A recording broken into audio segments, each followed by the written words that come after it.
Hello everyone good evening जय जगन्नाथ। आशा कर समस्त भल थे खुशी थे मानी लाइफ स्टाइल के आपण स्वागत जनाऊँ। चलते आज केमी घरे मुझे बनैबी काकरा आपण सहित सेयार करी। ये किसी कढ़ई में पानी नहीं तादेह किसी अलैच लुण दे चीनी देनी कारण पोरुरे मुझे चीनी देती तेणुक देलीनी।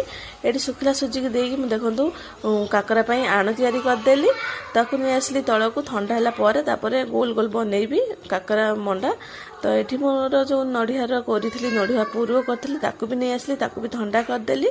तो ये किसी फैन दे बसीगली आण भी ठंडा हाँ मत भी प्रबल गरम होता। तो ये मुझे बसीगली तो ये देखो गोटे पर गोटे मंडा तैयारी कली। आ मंडा तो बहुत भल लगे पिला मत भी घरे समस्त को। ये गोटे पर गोटे सबूक मंडा तैयारी कलापर ताकू कढ़ई गैस ऑन करके तेल देदेवी रिफाइन। तो तादेह सब मंडा गोटे पर गोटे छाड़े। आपण मैंने चाहिए घरे एमती बनई खाइबे। आशा करछि भिडियोटी भल लगी लाइक शेयर सब्सक्राइब करदेवे। रोची फ्रेंड्स जय जगन्नाथ।